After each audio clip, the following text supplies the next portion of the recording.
Olá, pessoal, tudo bem? Sejam muito bem-vindos ao nosso RemaCast. Hoje nós vamos estar trazendo um tema tão importante que é sobre o Setembro Amarelo. Hoje eu estou com o nosso psicólogo e terapeuta, Natanael. Eu vou passar a palavra para ele poder estar se apresentando para vocês. Oi, Aline, tudo bem? Todo mundo, seja muito obrigado pela participação e pelo convite. Fico muito honrado para poder falar sobre esse tema. É uma alegria, e ao mesmo tempo é um tema muito sensível. Eu queria agora falar depois com vocês de forma leve, de forma descontraída, para poder entender um tema tão sério como esse com muita precisão. Então, para começar, eu queria falar que eu sou psicólogo há 2 anos, tenho pós em TCC, que é a terapia cognitiva comportamental, e trabalho há um tempinho com temas de ansiedade, depressão, então já tenho uma carreira bem bacana com esses temas, né? Sim, hoje a gente vai estar abordando mais essa questão que é do Setembro Amarelo, para conscientizar as pessoas e para as pessoas também entender que temos que falar, porque o não falar não melhora, ele não traz cura. Agora, quando você abre espaço, a cura pode vir, o tratamento pode vir. Eu vou começar perguntando para você, mas referente ao Setembro Amarelo, como surgiu, o que é essa campanha, desde quando está no Brasil? Pronto, vamos lá. Em relação agora ao Setembro Amarelo, né, ela vem como uma junção de campanhas no Brasil há um bom tempo que já vem acontecendo, de forma que venha conscientizar a população sobre uma demanda que está crescendo. No caso do mês Setembro Amarelo, a questão que mais acontece de fato é o suicídio. E aqui no Brasil começou lá em 2015, 2014, mas quando começou aí o Conselho Federal de Psicologia, perdão, de Medicina, junto com a ABP, que é a Associação Brasileira de Psiquiatria. Também nessa época começou a surgir a campanha aqui no Brasil. Então tem mais ou menos 10 anos que começou aqui essa campanha. E aí começou com divulgação, com artistas fazendo movimentações nas redes sociais, na internet, na mídia, para poder alertar a população sobre essa demanda e como é que ela impacta toda a população, não só no Brasil, mas também no mundo.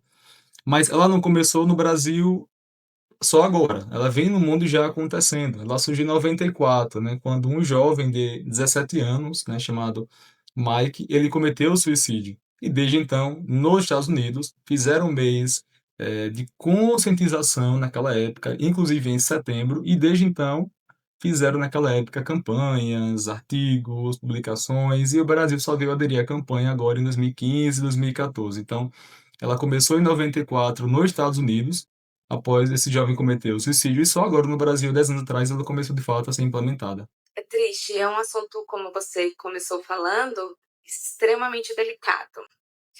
E as pessoas não querem falar sobre isso. Só que eu queria ter da sua parte, psicóloga e terapeuta também, o que você fala para as pessoas, para poder elas entender que precisa ser divulgado, precisa ser falado.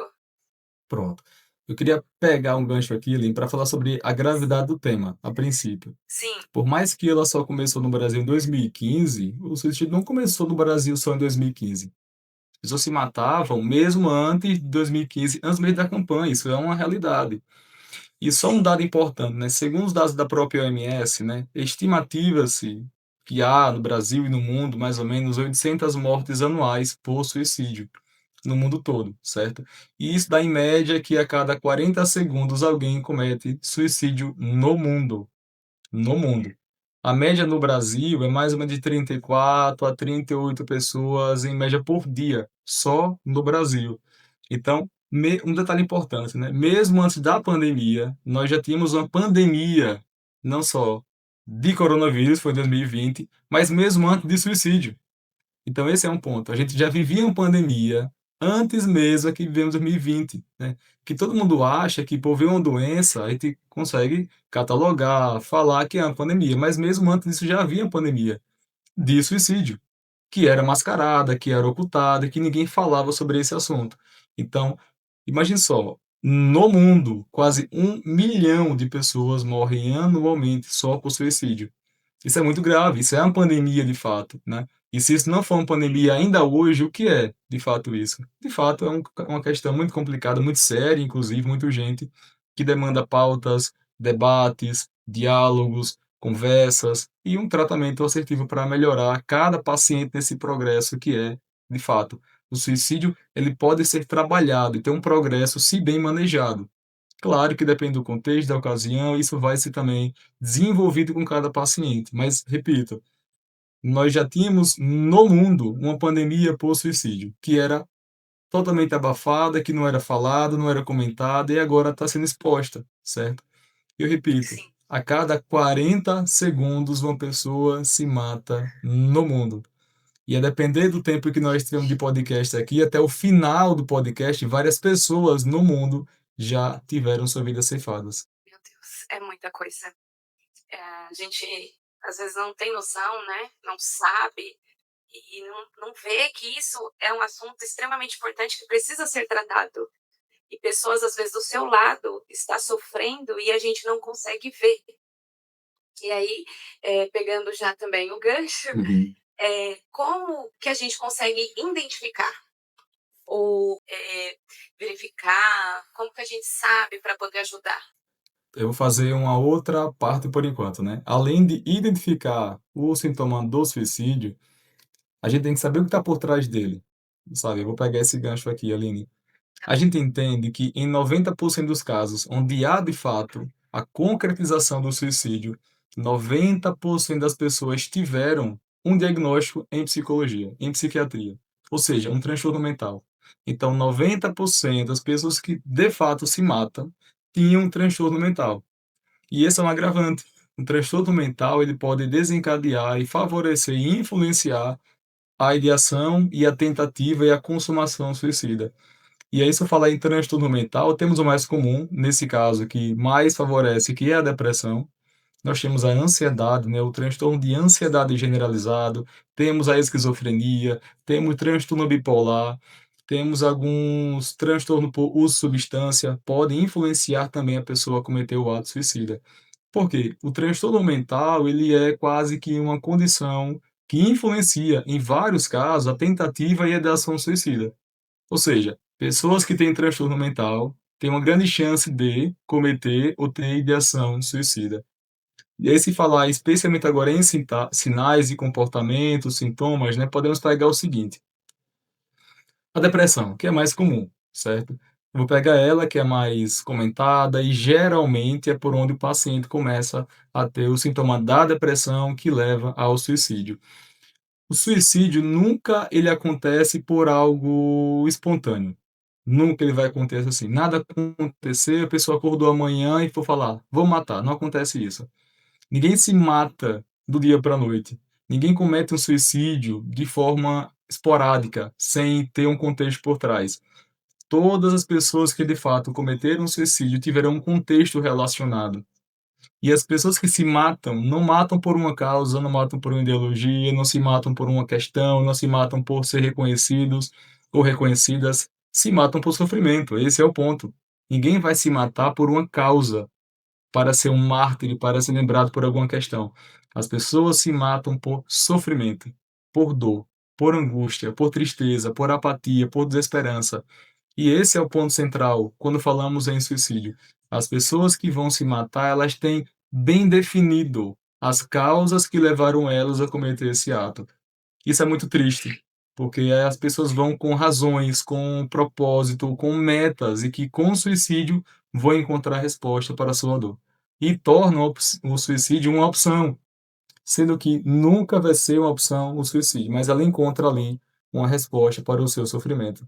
Então, a pessoa que chega a cometer esse ato, ela é meio que planeja.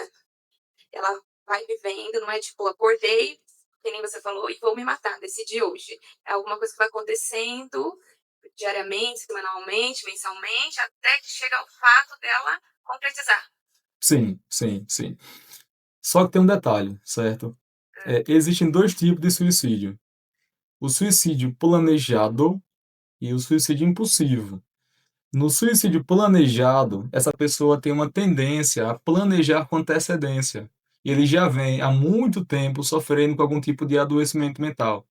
Então essa pessoa já flertou com o suicídio, já idealizou diversas vezes o suicídio, já teve ou pode ter casos de automutilação ou autoviolência, já tentou métodos menos violentos. já escreveu cartas, já falou com pessoas, já comentou que ia se matar, já comentou com amigos. Então, a ideia da morte para essa pessoa que tem um suicídio planejado é de muita, infelizmente, naturalidade. Então ela vai construindo uma ideia de que a morte é uma opção, sempre. Ela acredita que a morte vai ser a resposta para a sua dor, para a sua angústia, para o seu desespero. Então, o suicídio planejado, né, ele tem, como eu falei, ele pode ter uma origem psicológica, uma origem contextual, uma origem do ambiente, uma origem traumática, que pode levar esse paciente a encontrar no suicídio uma resposta. Então, repito sempre, a pessoa que vai se matar, ela vai encontrar no sofrimento, perdão, no suicídio uma resposta para pôr fim ao seu sofrimento. Então, no suicídio planejado, tem uma tendência a pensar demais, a escolher os métodos, a escolher as maneiras, a escolher as formas, a escolher como é que isso vai acontecer. Ele fica flertando com essa ideia. Então vai naturalizando a ideia de que a morte ela vai ser uma parceira da sua vida e que a vida perdeu a importância.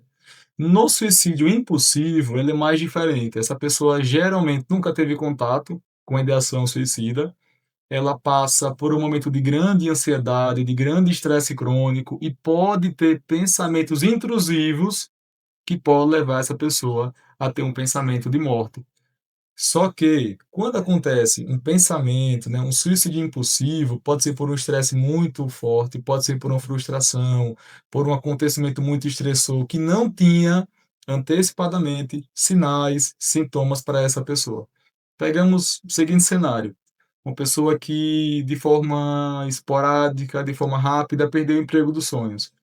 E essa pessoa com uma grande frustração gigante, que tinha contas para pagar, que tinha dívidas, ela pode pensar naquela hora, naquele dia, digamos que voltando do emprego, ela recebeu essa informação. Ela volta para casa e na hora, por que não faço isso? Por que não faço aquilo? Não vou nem comentar os métodos, que eu não posso, né? Por que não faço tal coisa? Por que não faço assim? E a ideia vai surgindo no caminho. Essa pessoa talvez nunca teve ideação suicida, talvez nunca teve um histórico ruim, mas naquele momento pode acontecer de um pensamento intrusivo de faça assim, faça assado, ou um pensamento disfuncional que vem sugerindo, vem propondo alternativas para tirar a sua própria vida. Um detalhe importante: o suicídio planejado, ele é muito mais difícil de manejar, porque a pessoa tem um tempo de preparação. Um suicídio impulsivo, ele é muito mais fácil de ser evitado. O tratamento é muito mais fácil. A maneira que essa pessoa recorre ao tratamento e adere ao tratamento é muito mais rápida também. Então ela pode buscar ajuda, ela vai falar o que aconteceu para a esposa, para o esposo, para quem pode ajudar, para um pastor, para um psicólogo, quem pode ajudar essa pessoa. E dessa maneira, ela entende que algo está errado. A pessoa que tem um pensamento suicida planejado é muito mais, ela sabe sim que é um pensamento de morte, que ela flerta com isso, mas ela faz pouca questão de se esforçar, muitas vezes, para tentar mudar isso. Ela tenta, mas não consegue. Ela tenta, mas não dá certo. Ela tenta, mas não vai avançando. Aí fala: tá bom, se é assim mesmo, que eu morra. Já que é assim mesmo, não vou tentar mais. Então ela vai desistindo cada vez mais. Então é a diferença. O suicídio planejado é o tratamento, a recorrência é muito maior, essa pessoa tende a recorrer várias vezes ao método ou pensar muito mais sobre isso do que o Sim. suicídio impulsivo, que pode vir por um estresse crônico, por um pensamento intrusivo, pode vir por uma ansiedade generalizada, pode vir também por esse motivo, por N fatores. Então, uma pessoa que decide, tipo, naquele momento, por exemplo, o exemplo que você deu, perdeu o emprego dos sonhos ou, tipo, acontece, né, perdeu alguém muito querido, né, e tá com uma dor muito grande. Então, essa pessoa não teria exatamente, por exemplo, uma depressão. Foi algo que aconteceu naquele momento. E ela pode ter esses pensamentos. Sim, sim, isso pode acontecer. Então, então assim, se a pessoa chegar a falar para você, a ajuda é mais fácil. Sim, confere, confere. Porque Ah, eu tá. usei o exemplo do trabalho, mas poderia ser, Sim, de fato, um luto que acontece muito. sim, Geralmente no luto é muito mais comum isso acontecer. Um luto, uma doença, né, questões de saúde, questões de luto, isso acontece muito mais. Ah, descobri um diagnóstico, um câncer. um diagnóstico terminal, um diagnóstico de fato complicado, naquela hora, as primeiras 24 horas, 48 podem ser cruciais para quem tem uma tendência a ter esse pensamento intrusivo, disfuncional e que pode ter também uma tendência a uma depressão. Só que naquela situação foi o gatilho, né? Sim. E como que a gente ajuda? Como família, vou colocar primeiro a família, né, eu acho que tem que ser o primeiro apoio, assim, né. Pronto, vamos lá.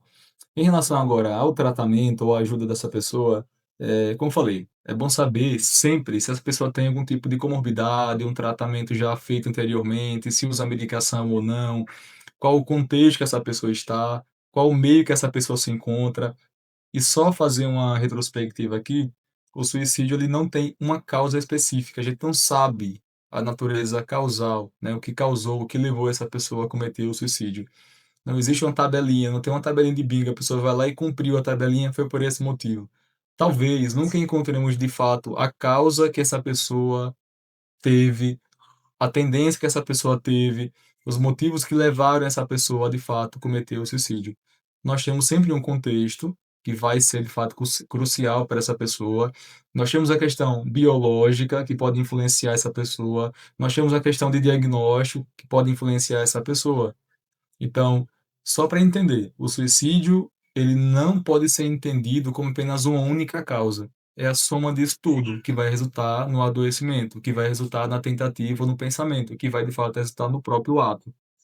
Então, eu ajudar alguém, eu tenho que ver tudo isso. Qual é o contexto da pessoa? É, foi trauma, foi um abuso, foi uma influência familiar, foi uma questão contextual, foi uma perca, foi um diagnóstico. Para que eu ajude alguém, eu preciso primeiro entender o seu contexto. Sim, Eu tenho que entendi. saber o que essa tu está passando. Tem um diagnóstico, tem um tratamento, eu vou me inteirar dessa situação. E aí, dessa maneira, você vai ajudar essa pessoa, né. E um ponto importante é que a pessoa que tem a ideação suicida, ela de fato, não é que ela é alguém que desistiu literalmente da vida, ela apenas cansou de viver. Ela está cansada. A pessoa que decidiu, que planejou, que idealizou, que arquitetou ter a sua própria vida, ela cansou de viver. Porque para ela, viver é exaustivo. Para essa pessoa, viver cansa, viver tem um peso, tem uma carga muito negativa, as coisas não andam, nada dá certo, nada funciona, a vida é injusta, Deus é injusto, a vida é ruim, tudo é mal, tudo não funciona. Então, a pessoa que quer buscar ajuda, que é esse paciente, ele pode tentar, mas muitas vezes desiste. Desiste mesmo, por não ter força, por não ter coragem, por não ter aquela decisão de manter a palavra firme de: "Epa, vou manter agora a decisão de manter constância no tratamento". Então, o familiar, o esposo, a esposa, os amigos, é quem vão incentivar essa pessoa que está em adoecimento.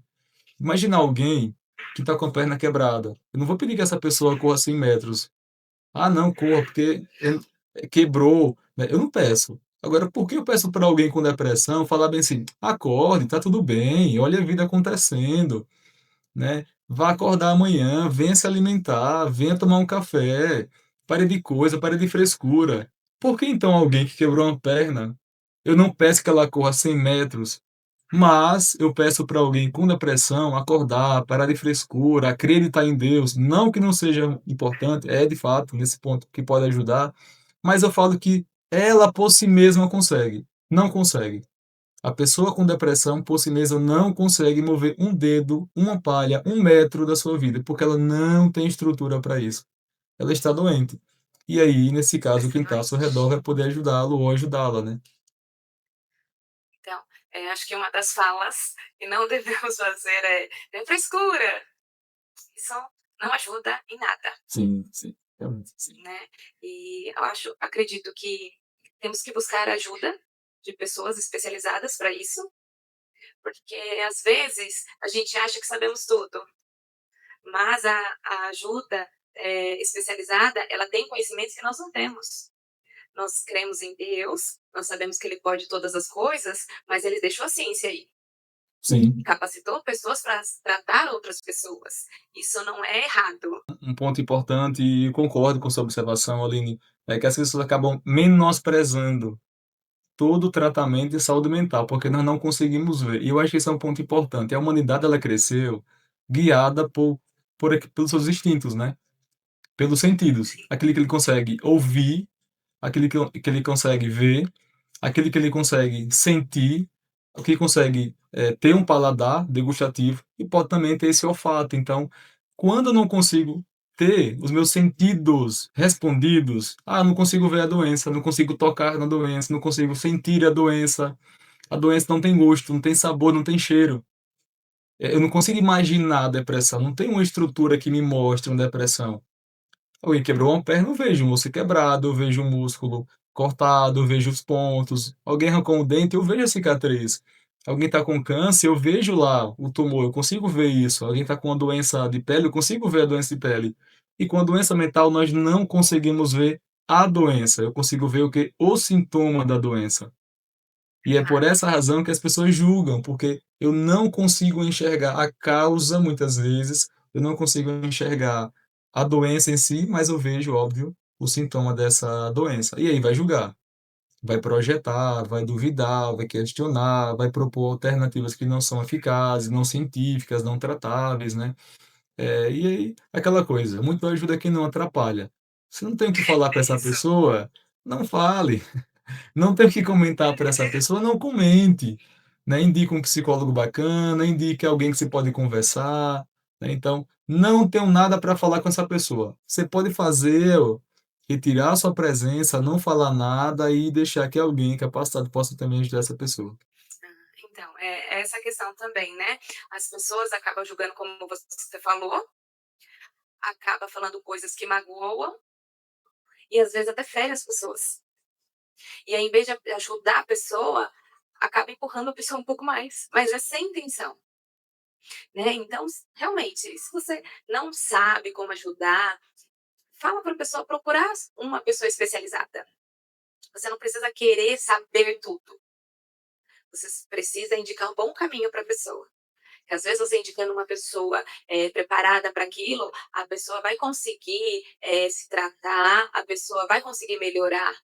Agora, às vezes, se você não indicar, você só ficar falando que a pessoa tem frescura, que a pessoa não tem coragem de se levantar e fazer as coisas, isso só piora o quadro dela, não vai ajudar. Nós somos seres humanos e temos que nos colocar no lugar da outra pessoa, sentir também que a outra pessoa está ferida. Que não é porque você não está sabendo como que é aquela doença, não está vendo como o Nathanael acabou de explicar, que a pessoa não está doente, que a pessoa não precisa de ajuda. É mais ou menos isso, se eu entendi certo, não é, Nathanael? Sim, sim, muito bem, tá aprovada. Nota 10, viu?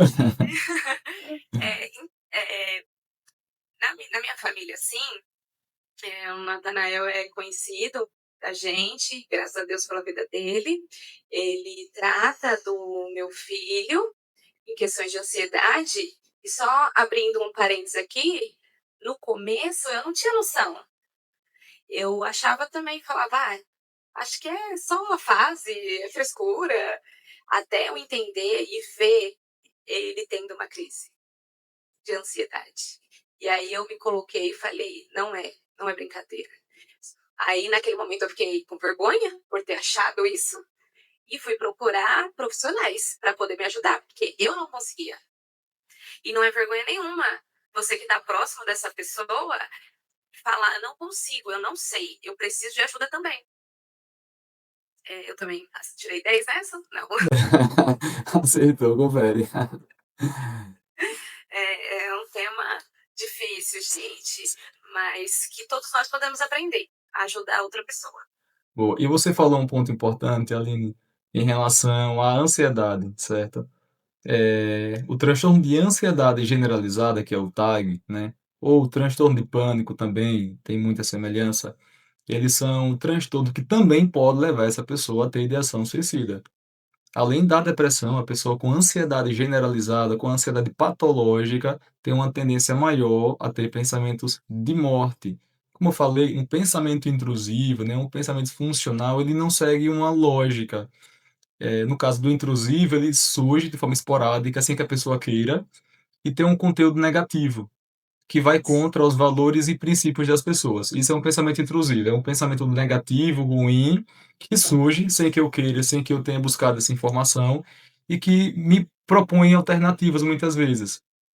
Isso é um pensamento intrusivo. A pessoa com ansiedade generalizada, patológica nesse caso, pode vir a ter, como falei lá atrás, né, do suicídio impulsivo. Ela tem essa tentativa, ela tem esse pensamento e pode vir também. Então, nesse ponto aqui da ansiedade, ela também pode ser, infelizmente, mais um gatilho para essa pessoa, mais uma demanda que essa pessoa pode vir a ter em relação à ideação. E você falou em relação a pacientes jovens, né? O suicídio é a quarta maior causa de mortes entre jovens de 15 a 29 anos. Ou A seja, quarta maior. a quarta maior, isso mesmo. Só perde para acidente de trânsito, tabagismo, e teve outra que eu não lembro agora, mas ela é a quarta causa, ficando apenas atrás do tabagismo, ou o álcool, né, ou as drogas no geral, e também o próprio acidente de trânsito. Então, a quarta maior causa de morte de jovens nessa faixa etária de 15 a 29 anos é de suicídio. E o jovem está muito mais propenso a comportamento de risco, tanto é que tem a droga e o trânsito como fator principal e depois a tentativa suicida. E um fator importante é que os homens são mais propensos à tentativa e ao ato e à concretização do suicídio. O homem é muito mais tendencioso a ter esse pensamento de morte do que mulheres ou Então, meninas, né? ontem, a gente até estava comentando com o pessoal que estava aqui com a gente, e eu já tinha ouvido falar, e a Tamires, que foi outra psicóloga, que falou com a gente sobre isso, dos homens. Eu queria que você abrisse um pouquinho mais, explicasse um pouquinho mais referente a essa taxa que tem e por que é tão mais para o homem cometer esse ato. Uhum. Pronto, vamos lá. Primeiro desse fator é a impulsividade. Primeiro tópico. O homem é muito mais impulsivo do que a mulher. Ele age mais por impulso, ele tende a ter comportamento de risco, ele não avalia as consequências, ele tende a ser alguém mais imediatista do que as mulheres. Então, o homem, por a questão biológica, por uma questão genética, tende a ser mais violento também. Então ele tem aí um combo de coisas ruins nesse aspecto, né? É impossível, é inconsequente, é mais violento, é mais mediatista, não pensa tanto e geralmente age mais do que pensa antes. Esse é um ponto importante. Ponto 2, a cultura, né? A cultura masculina de que homem não chora, de que homem não pode falar sobre esse assunto, de não falar sobre emoções, gera uma capa de eu consigo resolver tudo. Eu vou dar conta, eu consigo. Então o homem tende a guardar muito mais e projetar muito mais também. E por já ter uma natureza muito mais violenta, muito mais impulsiva do que a mulher, o homem tende a também, nessa situação, ser mais introspectivo, mais, guardar mais informações, né, para ele. Eu resolvo, eu consigo, isso é besteira, isso é frescura, isso é uma coisa de homem, eu vou dar conta, é tudo bem, isso vai passar, e não passa. Então, nós temos esse histórico que vem sendo influenciado pela cultura, falei sobre isso, e também a questão muito contextual dessa pessoa, né? Então, a mulher, ela pensa mais, né?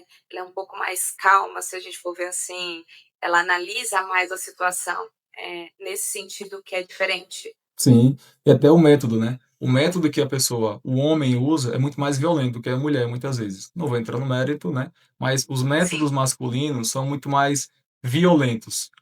Expõe mais a pessoa, gera um certo tipo de deformidade, pode gerar algum tipo de exposição. Para a mulher, não. E geralmente a mulher ela preserva quando há um suicídio a sua imagem, é uma questão muito menos letal, que envolve menos violência, ou menos exposição ao risco, e que nessas vezes envolva menos dor para essa pessoa.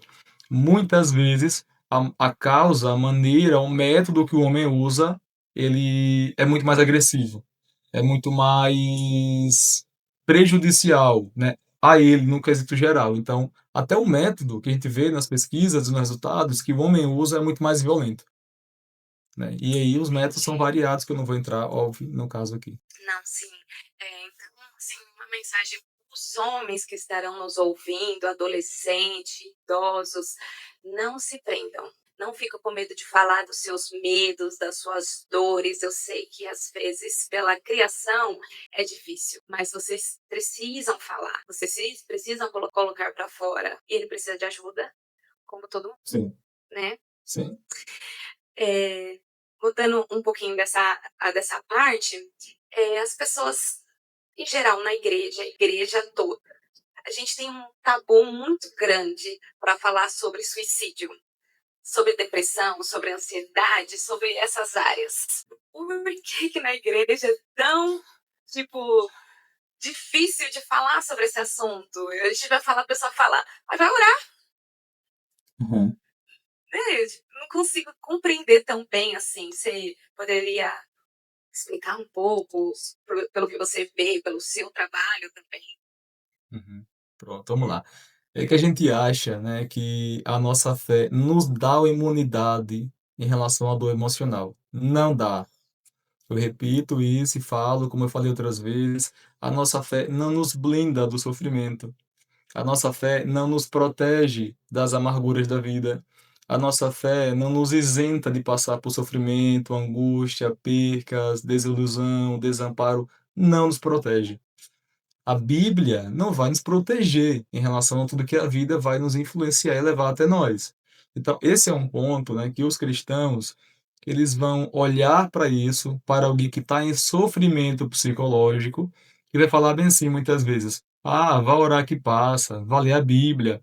Não que a Bíblia não seja necessária, e não também que a oração também não seja necessária. Mas estamos falando, como eu disse lá atrás, de uma questão que eu não consigo ver, mas ela existe. Então, no meio cristão ainda há a ideia de que a saúde mental ela é combatida, ela é tratada apenas com a escritura. Eu não vou usar a palavra apenas, mas pode ser também. A espiritualidade, a religião, a crença de uma pessoa pode favorecer uma melhora clínica desse paciente. Nesse caso aqui, para os cristãos, né, a palavra a Bíblia, pode ser uma aliada em relação ao tratamento, não uma condenação, não um martírio, não um Sim, peso. Então, no meio cristão ainda há esse tabu, né, de que aí um tema importante e pesado, né, que é a depressão, né, ou até o pensamento suicida que leva a eles a pensarem isso, né, que são manifestações demoníacas. Ah, é uma sim. questão. Infelizmente é muito isso. Sim, sim. Então eles vão espiritualizar esse assunto. Não tem nada que espiritualizar. É uma questão extremamente médica, uma questão psicológica, que de fato o cérebro dessa pessoa vai mudar, organicamente muda, certo? E essa pessoa está em adoecimento. Então não é um demônio, não é um espírito que está nessa pessoa. É o sofrimento, é uma doença, é uma questão totalmente de adoecimento mental. Então, os cristãos condenam, né, a pessoa em depressão porque acha que é algum tipo de ocultismo, uma questão que está acontecendo, uma questão talvez de pecado, talvez é Deus punindo, nós não sabemos. Muito provavelmente não é isso aqui. Ah, não, não tenho certeza. Eu também não tenho. Você vai saber disso? A pessoa está doente, ajude, sabe? A pessoa Isso está doente, vai ajuda, ajudar, gente. certo? Então, não há uma manifestação demoníaca, essa pessoa não está em pecado, está em depressão. Muito provavelmente está com uma doença que merece, que requer um tratamento especializado. Eu nunca vi também, eu repito, falo muito sobre isso, né? Alguém que, vou repetir o exemplo, quebrou a perna. Eu vou perguntar: "Você quebrou a perna como?". "Ah, eu quebrei, sei lá, sofrendo um acidente de trânsito". "Ah, mas eu acho que você estava em pecado, né, eu acho que Deus quis te punir, eu acho que, assim, você estava com alguma coisa oculta, eu acho que, assim, é uma questão espiritual". Não existe isso. E por que com alguém com depressão eu faço esse comentário muitas vezes infeliz, eu comento sobre isso de forma até inapropriada, inadequada, né, para ferir essa pessoa. A pessoa já está doente. E vem alguém para fazer um comentário como esse, mas essa pessoa, ela mais vai atrapalhar do que ajudar muitas vezes, né. Sim, é um fato, né. A pessoa acaba atrapalhando mais do que ajudando.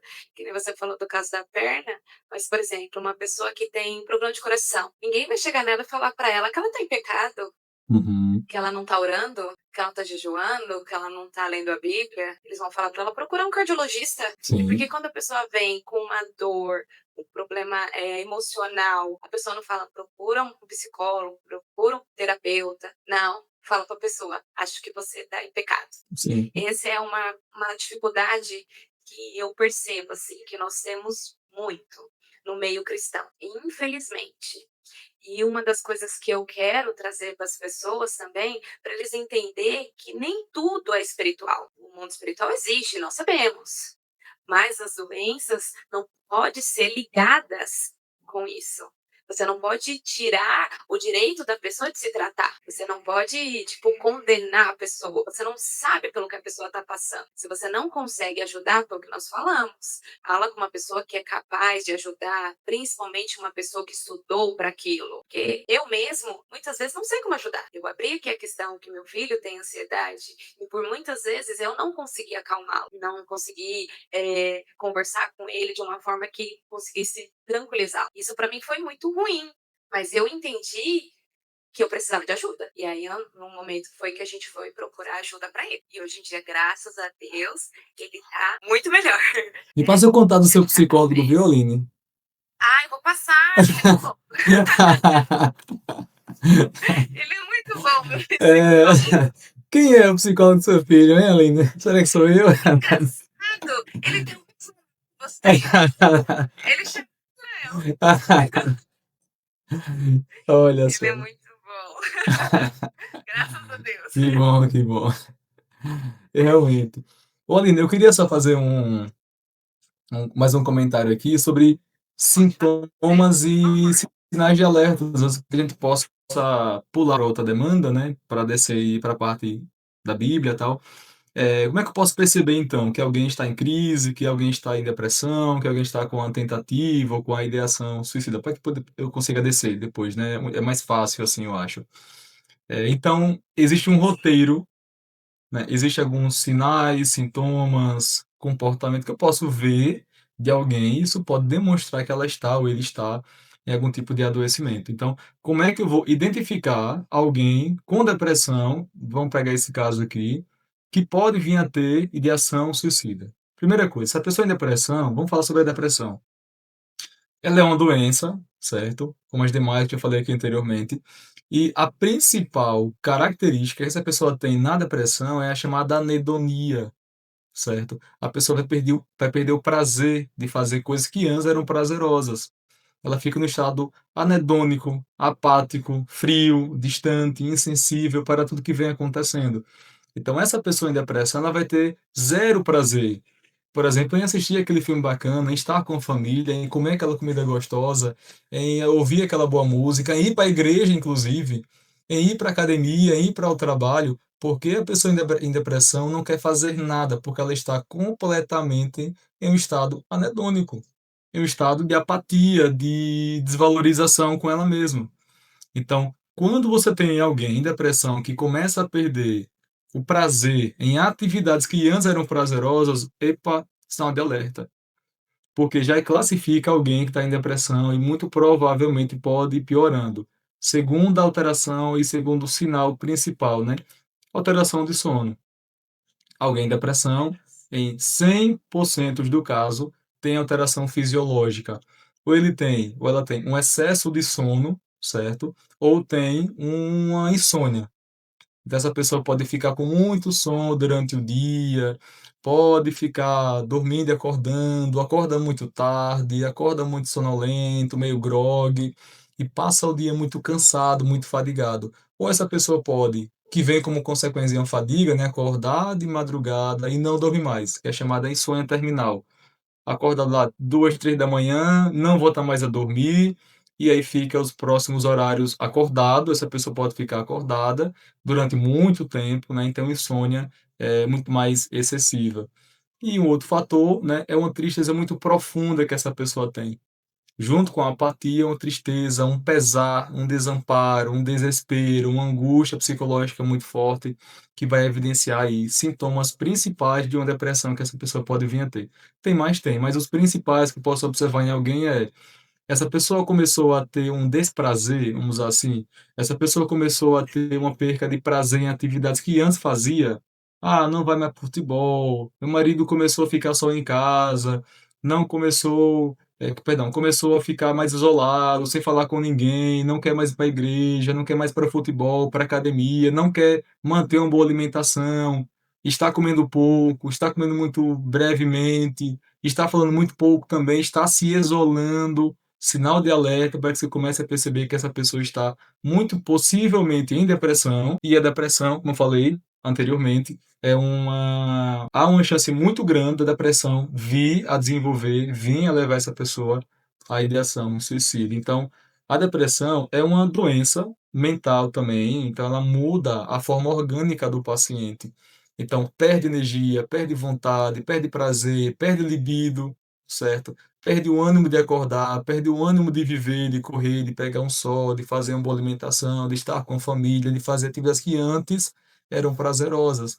Então, esse é um sinal que a pessoa tem que investigar em alguém que está mudando o comportamento, né? É muito importante a gente saber disso, porque eu não tinha tanta noção assim dessas partes. E só um ponto aqui, Aline. E Sim, aí pode tem falar. duas situações que são extremamente importantes para que você agora está me ouvindo, preste atenção. Se você conhece alguém que está em depressão, que já tem um diagnóstico, que já tem um histórico de doença mental, que tem um pensamento suicida, e ele já comentou algumas vezes, ou ela já comentou algumas que, vou me matar, ela vai matar. Não ache que a pessoa que vai se matar, ela não vai falar do assunto. As pessoas que se matam comentam do assunto. Se a pessoa quer cometer suicídio, ela não fala, ela fala. Tanto fala quanto faz. Então preste atenção no que essa pessoa já dá de sinais. Então, o sinal principal para que você fique atento a quem tem depressão ou ideação suicida. Começou a falar de morte, sinal de alerta. Mas não vai fazer, estamos aqui. Essa pessoa pode fazer. Não duvide da capacidade da pessoa ter a própria vida. Outro ponto importante, falei atrás sobre isolamento, repito isso. O isolamento excessivo pode ser um indicativo também. Aquela pessoa está se isolando demais, falando pouco, não reage a estímulo. E veja, não significa dizer que a pessoa tem que estar feliz e alegre, certo? Não significa isso. E Sim, nem sorrindo e se acabando de choro, também não significa isso. Até porque o choro e até porque o riso não são sinais de alguém que está bem psicologicamente. Se a pessoa está muito triste, não quer dizer que ela está com depressão. E se a pessoa está muito alegre, não quer dizer que ela está imune de um suicídio, certo? sim, Então, a pessoa verdade. começou a ter mudança repentina, ficar mais calado, ficar no seu canto, não fala com ninguém, começou a ter uma ruminação mental, começou a ficar mais introspectivo, sinal de alerta. Outro ponto importante, que é o oposto disso, é que aquela pessoa que era depressiva, agora já é o oposto. Eu falei de alguém que não tinha um diagnóstico, perdão, alguém que, é isso mesmo, que não tinha um diagnóstico e começou a ter. Agora eu digo alguém que tem um diagnóstico e começou a ter uma suposta melhora no tratamento. Do nada, aquele Do nada. do nada, né? Aquela pessoa é depressiva, nesse caso aqui, ela tem depressão e ela começa agora, de forma muito sutil, melhorar o seu humor. É mais participativa, começa a ir para festa com os amigos, começa a se comunicar mais, começa a falar que ama a família, começa a falar do trabalho, começa a falar da vida. Mudança repentina de humor para um paciente que já comentou, repito, esse caso vale para alguém que já comentou que tentaria se matar. É sinal de alerta de despedida. Então, esse é o ponto. Tá. A pessoa com Entendi, eu depressão, entendi isso. isso, que tem uma melhora repentina de humor, não significa dizer que ela está evoluída. E aí é onde muitas vezes pessoas pensam que a depressão foi resolvida, mas não é, certo? Já vi Entendi. vários casos assim, a pessoa mudou de humor de poucas semanas e já era indicativo da ideação suicida. Deixa cartas, fazem vídeos, deixam mensagem, isso é um indicativo. E aí é um planejamento. Lembra que eu falei que quando há um Sim, suicídio planejado, ele é mais difícil porque é isso que acontece. Ela já arquitetou. Essa pessoa montou o plano, o método, a maneira, a forma, o dia, o horário, e ela está num processo de despedida. Então, mudança repentina positiva para um paciente depressivo não significa completamente uma melhora, mas pode sim. significar, a gente chama de um ritual de despedida. Então, isso é motivo de alerta, porque geralmente acontece isso. Bom, essa informação é muito boa, muito excelente, porque às vezes a gente nem presta atenção, a gente acha que a pessoa melhorou. Sim, e aí E outro depois, ponto, infelizmente, sim, do nada aquela pessoa quer comer aquela comida bacana que ela sempre quis, ela quer visitar um local que ela sempre queria visitar, ela quer ver um parente que ela sempre queria ver, ela quer fazer alguma coisa que ela sempre queria fazer, sinal de alerta.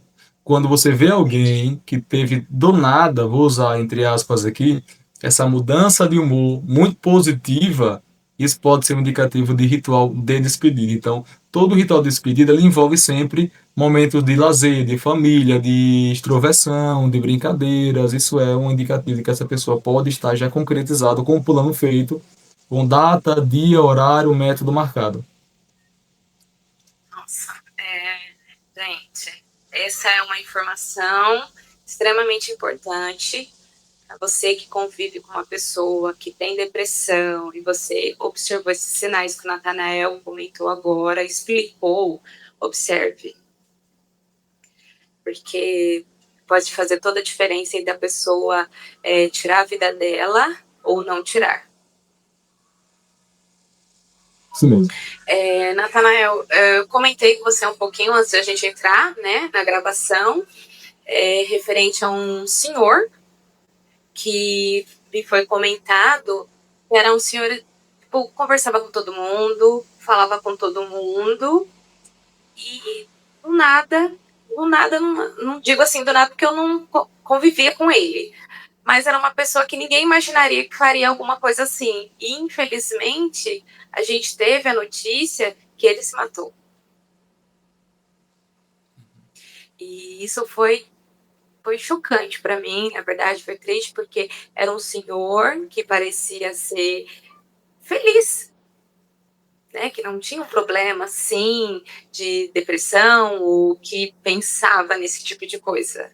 E nesse caso, por ser um senhor de idade, você diria que seria pelo isolamento, por viuvez? Eu sei que pode ser muitas coisas, mas esse também pode ser um dos fatores. Sim, sim. Tem que ver o contexto do paciente, claro, para Sim, ver se há algum claro. tipo de transtorno mental já envolvendo esse paciente. Mas quando falamos em suicídio do idoso, né, nós temos, na maioria das vezes, uma depressão envolvida. Praticamente todos os casos, né? O idoso está mais sujeito a essas vulnerabilidades físicas e psicológicas, né? São mais doentes, têm uma propensão maior a adoecer muito rapidamente, muito facilmente. Geralmente são pessoas que já são em idade mais avançada e que a família não está tão próxima assim. Então, idosos que estão mais sozinhos, ou o esposo e a esposa, ou um dos que são viúvos, tem uma chance muito maior de ter a depressão. Porque chega uma fase da vida que a gente quer contato, a gente quer viver, a gente quer ter aquela presença calorosa, quer ter a família, quer ter os filhos, os netos, quer ver a alegria da vida de volta, quer poder sorrir, quer poder acordar. O idoso acaba muitas vezes não tendo mais isso. Os filhos cresceram, os netos também cresceram, ninguém está ao seu redor, ninguém está mais tão próximo dessa pessoa. E aí a vida vai levando para esse idoso um pesar muito grande. Então eu já estou idoso, já estou cansado, estou frustrado, estou exausto. O que me resta mais, se não a morte? Então ele começa a pensar e flertar com o suicídio, flertar com a morte. E outra coisa, o suicídio entre o idoso é muito comum, certo? Suicídio entre idosos é muito comum, só que não é muito falado sobre isso. Não é coisa que é esporádica, acontece mesmo, certo? E aí, nesses casos, isso pode acontecer. É mais frequência, quis dizer? Não, é mais comum nos jovens, pela faixa etária, mas ainda acontece com Sim, frequência, certo? Não é uma coisa e que no do na... idoso? isso acontece, não é uma coisa que acontece esporadicamente, acontece mesmo, certo? Seguindo um ritmo também muito prejudicial e muito preocupante, né? Então, eu não vou ter aqui os números e os cálculos, nem a divisão, porque o último censo que foi feito sobre isso não detalhou qual era a faixa etária. Nesse último teste que eu falei que Sim. foi em 2016, da OMS. Então, a definição exata da porcentagem entre idade e o ato em si, né? Mas, outra coisa, o idoso, no geral, tem uma tendência à depressão. A maioria dos idosos tem uma depressão por uma tristeza, por um fardo da vida, por não falar. É uma outra geração onde foi ensinada, onde foi instruída a não falar sobre esses assuntos, a ficar calada, a guardar para si. E aí vai aumentando a tristeza, a apatia. O isolamento pode ser um indicativo, pode ser um gatilho. O luto pode ser um gatilho, né? Então, o idoso tinha só a esposa, o esposo só o idoso. Geralmente, quando um dos dois falece, a depressão vem, o isolamento vem, a tristeza vem, e aí essa pessoa pode vir a desenvolver, de fato, uma ideação e também a própria tentativa. Então, pegando o seu caso aí que você trouxe há pouco tempo atrás, né, a depressão no idoso acontece, né, requer um tratamento especializado, específico e próprio para ele, e também a ideação suicida pode vir como consequência do contexto. Então, nesse caso aqui, o contexto importa muito. Então, o idoso precisa apoio, acolhimento, instrução, direcionamento, suporte. Então, a família, nesse caso aqui, é o contexto mais importante para um idoso, para ele se sentir acolhido. Não só o idoso, mas quem está com depressão, quem tem pensamento suicida. A presença humana é que faz diferença. Apenas uma alma humana pode tocar uma outra alma humana. É isso que a gente sabe. Eu não consigo me relacionar com um robô como consigo me relacionar com um ser humano. Então, é o encontro de duas pessoas vivas que consegue mudar a vida da outra pessoa. E só um ser humano pode ajudar o outro dessa forma. Por isso que é tão importante a gente se relacionar. Sim, Nós fomos criados para isso. Nós somos seres relacionais, né? E precisamos disso. Que nem essa situação que eu coloquei, né? Só, tipo, abrindo um parênteses aqui, você que tem seus pais, seus avós, né? Nessa questão em si, não deixe eles de lado. Procura estar mais próximo. Eu sei que a vida é uma correria, é trabalho, é estudo e tem muitas coisas, mas são pessoas que já viveram, hoje em dia não estão trabalhando mais, elas ficam mais tempo em casa e às vezes elas precisam só de uma conversa. Só de ver você, isso faz toda a diferença. Não deixa uma pessoa mais idosa isolada. E se você conhece ou mora perto de uma pessoa assim e vê que essa pessoa está muito isolada, faz uma visita, leva um café, leva um bolinho para tomar com ele, que é extremamente sim. importante. Não é a cura, gente, da depressão, mas é você se importar, você se colocar como apoio na vida daquela pessoa. E você falou algo muito bom ali, foi em relação ao senso de utilidade. A gente sabe que nós viemos para o mundo com uma missão. Cada um tem um propósito aqui. Eu acredito nisso. Ninguém está aqui para ser uma passagem em branco. Todos nós temos uma missão, um propósito, um objetivo de vida e cada um vai encontrar o seu no caminho. Não existe uma definição certa, errada, ou melhor ou pior. Cada um vai encontrar na sua trajetória, na sua bagagem e etc. E para o idoso, né, essa bagagem já foi construída. E para o idoso, ele chegou no estágio que a vida já te mostrou todas as possibilidades. Não trabalho mais, já estou aposentado, estou com uma doença assim, assim, assado, quando há, não tenho mais ninguém. Então, o senso de ser útil para a sociedade, eu não tenho mais. Eu não consigo mais ser útil. O idoso pode pensar assim, eu não consigo mais ser necessário. Apesar de já estar aposentado, ter cumprido a carreira, ter feito o seu trabalho, ter ajudado diversas pessoas, naquela hora ele vai esquecer isso. Ele só vai conseguir enxergar que ele já é um pode, ele vai usar essa linguagem, já sou um velho ou uma velha, né? A linguagem que eles podem usar para eles mesmos, não tenho mais nada para oferecer, nada mais importa, me resta só apenas a morte. Então, quando temos aí o senso de utilidade, de valor, a gente consegue trabalhar muito mais. Então, um idoso não é escravo da idade, ele é escravo desses pensamentos. Ele pode se libertar desses pensamentos, funcional, ruim, que pode levar ele à depressão nesse caso, né? Bem, Natanael, eu só posso te agradecer por esse período, por você ter nos ensinado, porque eu aprendi muito hoje. Cada um que eu sento aqui nessa mesa, eu tô aprendendo. Mas não é a primeira vez e a última que você vem aqui, hein? Estaremos marcando outras vezes. Agora eu quero que o Natanael faça uma conclusão. Fica à vontade para falar com as pessoas referente a esse tema, referente ao que você vê e como as pessoas podem ajudar também. Pronto. Ali, só um parênteses aqui em relação à Sim, parte claro. espiritual. Sim, Eu também sou cristão, sou um psicólogo cristão, certo? Tenho minha bagagem, tenho a minha fé, isso aqui eu tenho. E a gente vai trabalhar em várias vertentes. E quando trabalhamos com um ser humano, estou diante de um ser humano, certo? Agora, quando falamos de ser humano que é cristão, a gente pode ajudar ainda mais essa pessoa. Então, eu vou falar aqui para o cristão que tem, ou que pensou, ou tem alguém na família com ideação suicida. A gente vê na Bíblia passagem que fala muito sobre isso. A gente teve Jó, que pensou em suicídio. a gente teve Elias, que pensou em suicídio, a gente teve Davi, que pensou em suicídio, nós temos Jonas, que pensou em suicídio. Então, o suicídio não é uma questão de homens de fé fracas, não é isso. Homens de fé, como esses 4 aqui, tiveram pensamentos de morte. Então, se você é cristão, está me ouvindo aqui, e já teve em algum momento pensamento de morte, não ache que você é muito fraco na fé ou fraco na vida por pensar assim também. Homens de fé, como esse que eu falei aqui agora há pouco, eles tiveram esses pensamentos, né? E se você é cristão e está na sua igreja, busque ajuda também com os seus pares, sabe? Não condene, não critique, ofereça para essa pessoa um suporte necessário, seja um auxílio para essa pessoa. E a fé, nesse caso aqui, como falei há pouco tempo atrás, Aline, não é uma imunidade, não é um escudo que me blinda, mas ela pode ser usada para justamente alimentar essa esperança, essa confiança, que eu posso tentar valorizar a minha vida, respeitar a minha vida, sabe? Então a gente vê na literatura, a gente vê na história, a gente vê enfim, na Bíblia que homens de fé também passaram por isso. E esse Sim, tabu que tem, né, chamado efeito Werther, né, de, não vou falar sobre isso, não comente sobre isso, deixa abafado, né, chamado efeito Werther, que é o medo que tem de que falar sobre esse assunto possa despertar uma tendência coletiva ao suicídio. Isso não acontece, de fato. Não falar sobre esse assunto é importante, sim, na igreja, na sociedade, na família, na rua, em qualquer local que seja um tema propício para isso também, certo?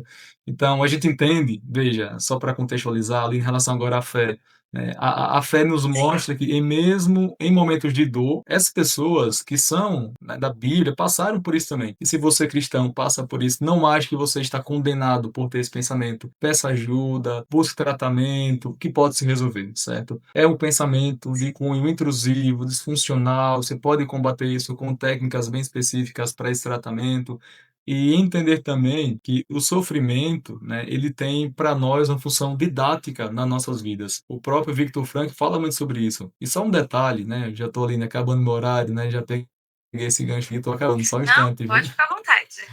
Vocês podem, eu vou recomendar para vocês, depois vocês leiam um livro, ele fala no final, né? Em Busca de Sentido, do Viktor Frankl. Ele é um psiquiatra, certo? Busca de sentido. Isso, ele fundou a logoterapia, que é uma abordagem da psicologia que vai falar sobre o sentido, né? Sobre o sentido da vida. E o Viktor Frankl era um psiquiatra da Áustria e na Segunda Guerra Mundial ele foi levado para um campo de concentração. E aí, em um do trecho, antes de ele ir para o campo de concentração, ele viu uma pedra na igreja, ele estava pensando em ir para os Estados Unidos, ele ganhou um visto para os Estados Unidos.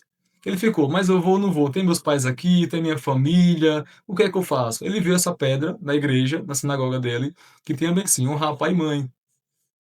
E Viktor Frankl ficou na Áustria, inclusive. Ele não foi para os Estados Unidos. Ele perdeu o visto, claro, e também, inclusive, ele foi jogado no campo de concentração. Ele perdeu seus pais, perdeu sua mãe, perdeu sua esposa, perdeu sua filha. Ele foi jogado em campo de concentração por 3 anos. E ele viu, de fato, ali no convívio com pessoas que estavam se matando frequentemente, desistindo da vida. Ele, depois que ele já tinha saído do campo de concentração, ele fundou a logoterapia, que é essa abordagem que fala sobre o sentido da vida. Então, a logoterapia vai nos mostrar que até no sofrimento eu consigo dar uma resposta, porque eu sou responsável por isso. Existe em mim uma liberdade de escolha. Existe em cada um de nós a liberdade de poder escolher mesmo diante do sofrimento. E é isso que ele fala pela experiência própria, mediante a morte em 3 anos em campo de concentração, incluindo Auschwitz. Então, quando entendemos aqui que eu posso aprender com o sofrimento, quando eu entendo aqui que o sofrimento, a dor, a angústia pode me ensinar alguma coisa, eu posso aprender com isso. E que até nas piores decisões, perdão, nas piores situações, eu posso escolher. E que você possa, você que me ouve, que está me ouvindo, que você possa escolher viver, inclusive. Que você possa agora escolher, usar da sua liberdade de escolha para fazer o que é preciso, para fazer o que é necessário, e que você possa encontrar razões para viver. Quais razões são essas? A família, o trabalho, a vida, as pessoas, deixar um legado, deixar uma história. Que história vai ser lembrada pelo meu nome? E o que a vida está me pedindo agora para fazer? E é isso que ele fala, inclusive na logoterapia. O que a vida está me pedindo, me cobrando para responder agora. E a vida vai nos perguntar isso. Qual será a nossa resposta mediante o sofrimento? Qual vai ser a minha atitude que tenho diante do sofrimento? Porque isso vai revelar os nossos sentidos. A atitude que eu tenho diante do sofrimento me revela os meus sentidos. Eu tenho liberdade liberdade de escolha, não que você possa escolher viver, que você possa agora escolher estar aqui nessa vida, apesar da dor, tentar um pouco mais. E ainda que com dor, tentar um pouco mais. E como ele mesmo fala, né, parafraseando, quem tem um porquê viver enfrenta quase qualquer como. Qual é a sua razão de estar vivo? Qual é o seu propósito? Por que você está aqui? Cultivemos isso, desenvolvamos isso, que você possa aprimorar esse motivo de viver e poder, cada dia, em cada passo, em cada escolha, e isso não nos exime de passar por dor, por frustração e por sofrimento, mas nos faz entender, né, que o sofrimento e o dia ruim também passa. Esse é o lado bom da vida. O dia ruim, o dia mau, o dia difícil vai ter um fim nas nossas vidas. Talvez não é amanhã, para você que está me ouvindo, talvez na semana que vem, talvez não é o mês que vem, mas que você possa encontrar um sentido, apesar do sofrimento. E qual o sentido da sua vida? Não sei. Da sua vida, qual o seu? Não sei. Eu sei o meu. Talvez a Aline saiba dela. Cada um vai encontrar, nas decisões que tomamos, um sentido para as nossas vidas. E que possamos também aprender a suportar o sofrimento. Aprender com essa situação. Então, essa é a minha mensagem, essa aqui é a minha fala para quem está me ouvindo, para quem está me entendendo aqui nesse podcast, que você possa encontrar não só um sentido, e que você possa também desenvolver essa escolha, essa liberdade de escolher apesar das suas situações. Muito obrigada, Natanael. Pessoal, eu agradeço vocês que estiveram conosco até agora. Eu peço para vocês, divulguem esse vídeo, compartilha, manda para aquelas pessoas que vocês sabem que está tendo dificuldades, que está tendo problemas emocionais. Que eu creio que através dessa conversa, desse bate-papo, as pessoas elas podem ter um outro entendimento sobre as dificuldades que elas estão passando. E, às vezes, elas têm pensado em tirar suas próprias vidas, achando que não tem mais saída, achando que não tem mais solução. Mas tem solução, existe tratamento, existem pessoas capacitadas para poder tratá-las. Elas só precisam falar. E vocês que são família, que conhecem ou estão passando por isso, que vocês apoiem. Não falem para essas pessoas que elas estão com frescura, que isso é um problema menor ou alguma coisa assim. Ajude essas pessoas, elas precisam ser tratadas. Assim como a gente trata todas as outras doenças que nós podemos ver, essas doenças também existem e elas precisam ser tratadas. E são pessoas que precisam de apoio como todas as outras. Eu agradeço e peço que vocês estejam compartilhando. O contato do Natanael vai estar na descrição do vídeo. Vai estar toda a parte, a clínica que ele atende, nós vamos colocar tudo. Se vocês gostaram dele, podem procurá-lo. Tenho certeza que vão ser muito bem atendidos. Eu sou experiência própria disso, que eu vejo o trabalho dele. É um profissional muito dedicado e agradeço por esse período dele estar conosco, nos mostrando um pouco mais sobre esse mundo que às vezes a gente não conhece. Mas eu agradeço a vocês que estiveram até aqui e muito obrigada até agora por estar com a gente. Obrigado, tchau, tchau. Gostou desse vídeo? Curte, compartilha e se inscreva no canal, para que mais pessoas também possam ouvir essa mensagem.